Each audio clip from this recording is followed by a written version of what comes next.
damage of World War II, and that can be shown on paper. Yeah, but it's not a future thing. You've just said it's happening now. It is happening now. Oh, yes. It's present tense. Yeah. You said Gerry Flynn said that 2 billion people would be dead by the end of this year? Certainly the end of this year, yeah. Okay. Now, these 2 billion people, does that have anything to do with what's called COVID? There is a huge, yes. And there's been a lot of misrepresentation here.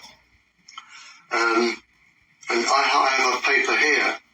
I think there are something like 50 references to COVID and 5G and all the other Gs and Wi-Fi. The truth of the matter, to my knowledge, there are only 3 living organisms that can either survive 5G and all the other ways, or benefit from the energy coming in. There are only 3 things living that I know, and that is bacteria, viruses, and scorpions.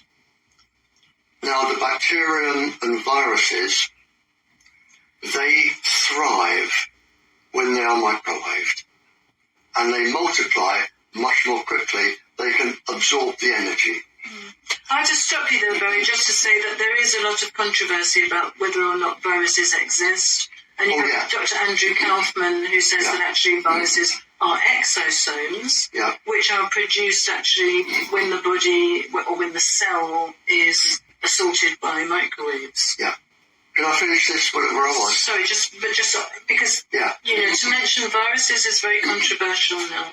But where viruses come in, I know their arguments are still going on, whether viruses are dead or alive. But on every living thing other than those 3, what microwaves do, and this has always been known, and I was taught it in 1960, and this applies to viruses now, because the microwaves very, very slowly attack and reduce and destroy all of your immune systems.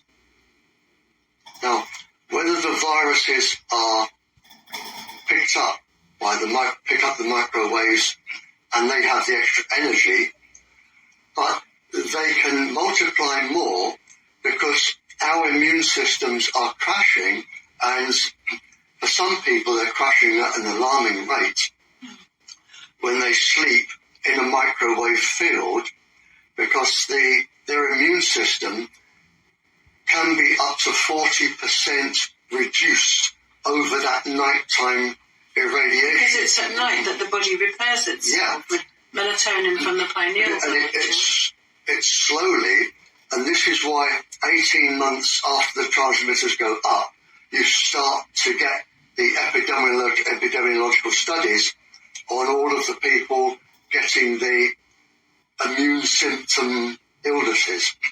And this is where the viruses come in, because we have viruses resident in our bodies.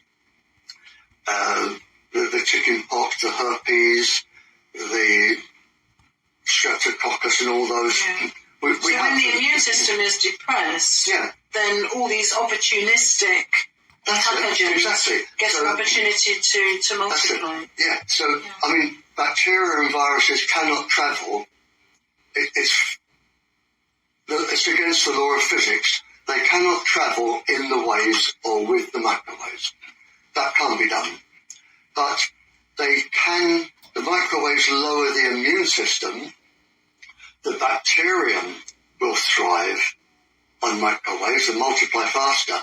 But you're laying an open door, especially with cattle and trees and animals, and we're getting this now, because the viruses that attack cattle and trees are now rife around the world, we're getting vast areas where whole plantations of crops are now not ready for consumption, and the animals are being destroyed because they're picking up, the viruses are going wild inside the animals, and they can't be eaten. So the viruses are taking advantage of it, but not because they absorb the microwaves, but our immune systems are low. Yeah. So it is a three-pronged attack.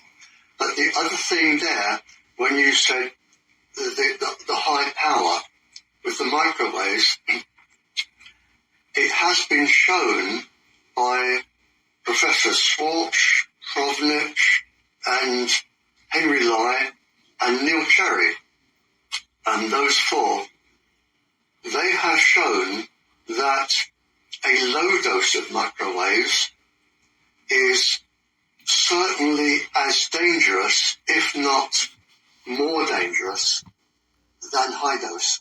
Yes. Because when you have a high dose, the protein 53 and the nuclear core complex, the nuclear core complex of the cellular structures, they are trained to repair the body and defend it from microwaves or any waves. We developed those when we were living in caves to protect us from electric storms, things like that. But they have a trigger point that they need to activate them.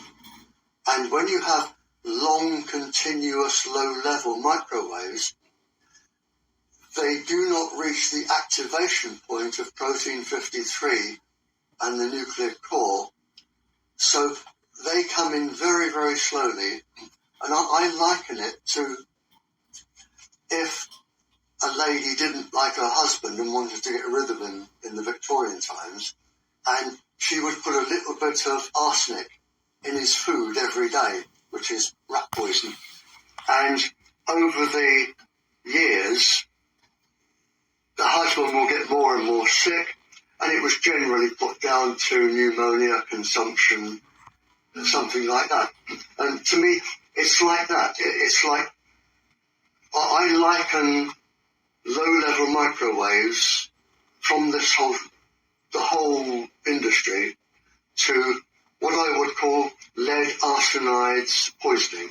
Yeah. Because it slowly attacks the brain, and I know that, and it slowly attacks the immune system.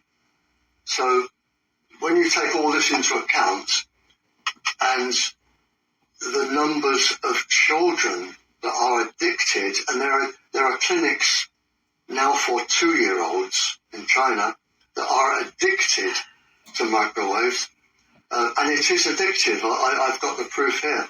Yeah. And you see so many parents with very small children, even babies, and they just give them smartphones to play with. Yeah, absolutely. And this is the problem, because the communications industry, they control what the public read and hear. They control the media.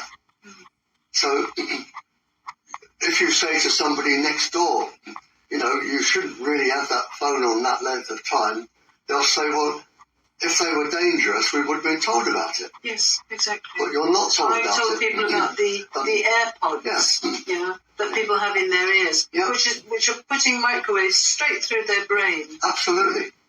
And one person said to me, oh, but the government would have warned us. The government takes care of that. Yeah. But the government doesn't, no. Because the government is using the cover of the so-called International Commission on Non-Ionising Radiation Protection. Yeah. And, if you go to Public Health England, they will also cite the International Commission on Non-Ionising Radiation Protection as cover. But I wanted to ask you about this. The ICNIRP guidelines from 1998 talk about 6 minutes of exposure. Yeah. So for the general public, their guidelines are based on 6 minutes of exposure. Now, is that the same for their more recent revised guidelines? Yes. Are we still talking about 6 minutes of exposure? Absolutely. If somebody says to, and it's the IGNA, but I think it's about 20 self-appointed, self-governing men. I don't know that there's a female in that. It's 20 people. They act as a symposium. In other words, they only employ like-minded people. That's right, yeah. It's a private club. And they are funded by the industry mostly and the military, the American military. DARPA. If you say